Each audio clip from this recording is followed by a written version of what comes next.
Hey there, do you want to see me suffer? Well, if the answer is yes, you're in the right place. Welcome to I Force Myself to Draw Backgrounds for 1 Week Part 2. Don't worry though, Part 1 isn't a prerequisite or anything. In that video, I focused on landscapes, while in this video, I will focus on structures. Let's get into it! Day 1 went pretty well. I started with sketches and grayscale since color would be too overwhelming. I think my second drawing actually turned out pretty nicely. I mean, the perspective is weird, but I like the shading and I think it looks pretty nice. Unfortunately, this is my favorite piece for a while. I gave up on the third drawing before I even attempted to shade it, and then tried something a little more ambitious with the fourth. It was at this point that I realized I really need to be using some perspective guidelines instead of just eyeballing things. Unfortunately, the guidelines are not visible in the time-lapse, but this is where I started using Procreate's drawing guide feature for some of these. I'm not going to explain basic things like horizon lines and vanishing points, so if you don't know what those are, go watch this video by Draw Like a Cert later. The top left turned out weird. I think I just got confused, but overall it's okay. The last drawing of the day also went just okay. It was at this point that I realized my colors really suck, so I decided to focus on that for the next day. Nothing that interesting happened on day 2, so I'll just skim over it. First one went pretty well. I paid basically no attention to the perspective and just focused on colors, and I think it looks pretty good. The sketch on the second one is decent, but I couldn't get the colors and values right. Third one is fine. I just lost motivation to polish it at all.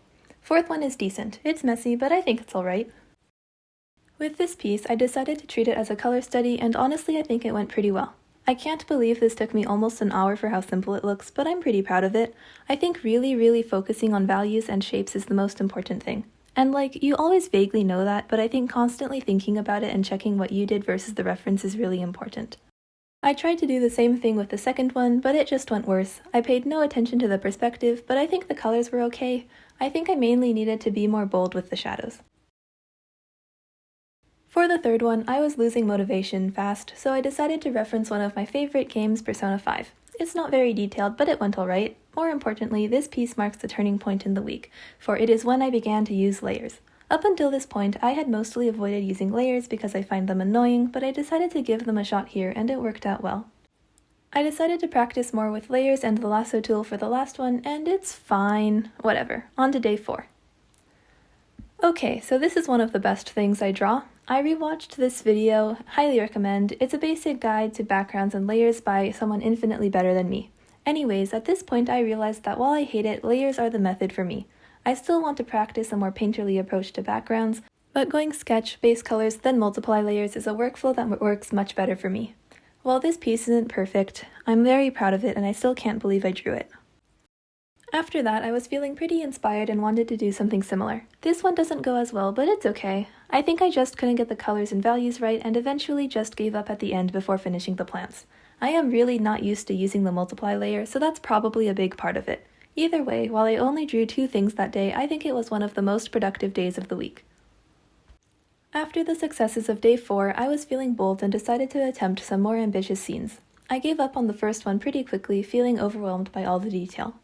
For the second one, I told myself I would spend more time on it, and I think it went pretty well. My biggest advice for other people learning backgrounds would be to divide the reference image into things you can handle and things you can't.